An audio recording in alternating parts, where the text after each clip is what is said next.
So guys, here it is. The hacked together Camaro engine run stand. Complete with your front end held up with bungee cords. Because the bumper bolt just has bolts going shoved through the holes and is only really propped up with the little strut bar on either side. You know, body mount's completely rotted off. We got a who knows where it came from aluminum radiator that I've had forever. We got some flexi hoses, Mortski approved. We've got our hack together water pump pulley mover 9000, complete with bent water pump pulley bolt or bent water pump pulley, pulleys that don't line up, an alternator bracket, an alternator off of the Corvette, the top half of the alternator bracket from the Corvette, an aftermarket bottom bracket from who knows where, another anti-flex bungee cord that also serves as wire management and fuel pump mount.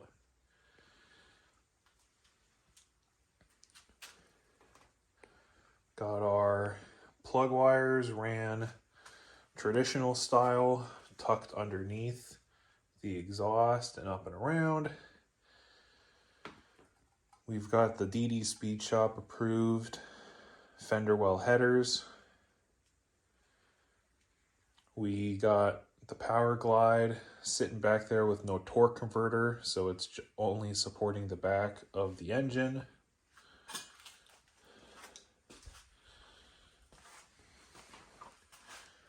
We've got our cobbled together gauge panel, complete with ignition switch, fuel pump switch, starter button, tach, temp, oil pressure that I had to remove from this hole to mount it to this piece of aluminum. So I literally just stuck it on there and ran the nut down on it. We got our power leads, which are just going to be a bunch of wires that we are going to simply vice grip onto the power terminal, along with our choke wire right here. So we got that going for us, which actually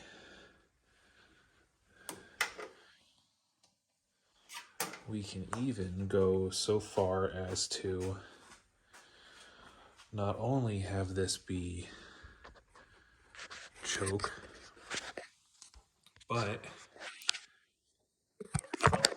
for a second, I don't know what you're looking at, but I'm sure it's something.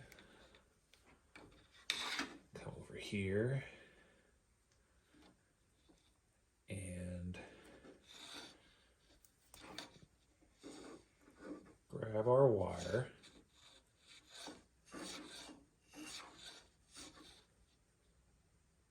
Shove it through this guy.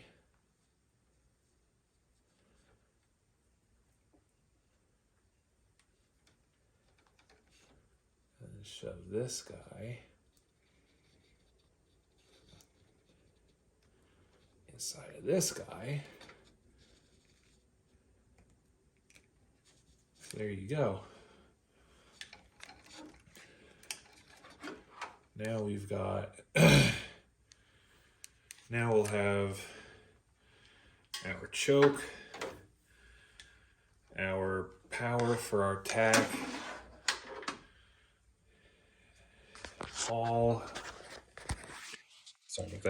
all hooked up to the same power source. So all we got to do is grab this guy, which is power for our ignition and our starter. Vice grip that on there. Attach our tack and choke power. And then we will be good to go. We've got our battery cables on, which are just one set of wires going down to the we got the power wire going down to the starter where it normally goes, and then we have the ground wire simply running down, and one of the starter bolts goes through it. And I did check, and it does work. Because, I mean, we don't have anything else electrical on this car, so the only thing that really needs a ground is the block and the starter. So, yeah.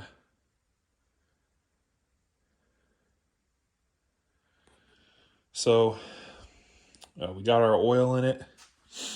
I just used, I think it was a quart of 520 and 4 quarts of 530 with some Lucas engine break-in additive thrown in there for the extra zinc content. So we're good to go.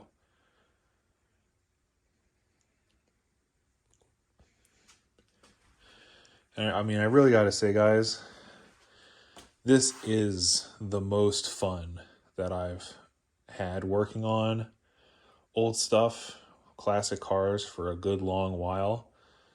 Because I've always been used to doing everything the right way. And to do something just so belligerently wrong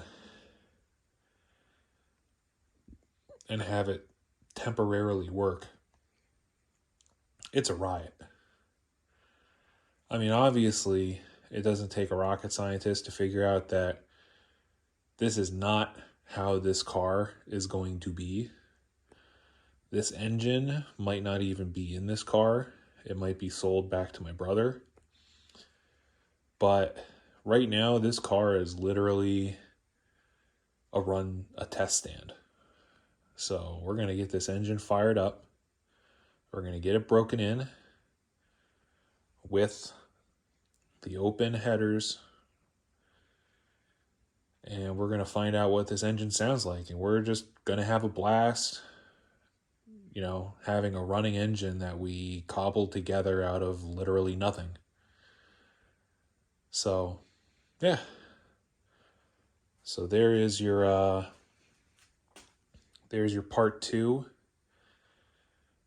You know, engine fully assembled. I mean, I gotta say, like, I'm even surprised.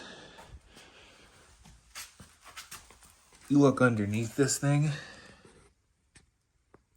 underneath that engine, not one leak, nothing. That's pretty damn good in my book. So yeah, there it is.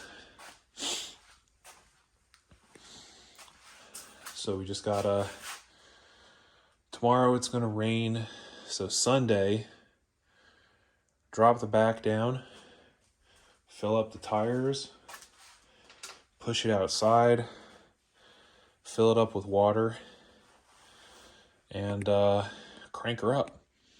Some things I will say, I'm not running a thermostat. You know, you will argue that not running a thermostat is not the best for cooling performance, but when you are breaking in a fresh engine that's dry, it is actually better to do, your first break-in with no thermostat. That way you can make sure there's no air pockets in there. Additionally, I do have the Vacuum Advance hooked up to manifold vacuum. I have the engine timed at what I think should be close to 8 degrees. And I say that because the timing tab is aftermarket and it's wrong. Doing the finger test, it feels like 0 degrees, like top dead center when it stops pushing air out, is showing up as about 8 degrees on the timing tab. So yeah, 8 degrees on the timing tab. So I put the timing mark right before the timing tab, which is at 16. So I'm thinking that should be close enough to 8. And, you know, some people say that you don't want to have your Vacuum Advance hooked up. Some people say that you do. One thing to remember when you don't have your Vacuum Advance hooked up, you are going to run hotter because that Advance helps keeps your engine cool. So some places say to not have your Vacuum Advance hooked up, but that'll lead to hotter exhaust temperatures, and that can just lead to stuff getting hot and, you know, wearing out. So I hooked up the Vacuum Advance. It really can't hurt that much. We're not really going for power here. We're just going for keeping the engine running and cool while we do the 2500 for 10 minutes, 2800 for 10 minutes, and then 2000 for 10 minutes, which is what I saw. Some people just do 2500 for the full 30. Some people say, you know, just kind of alternate back and forth. But I think I'm going to give the 25, 28, 20 a try. So yeah, enough of me blabbing. I will see you guys then.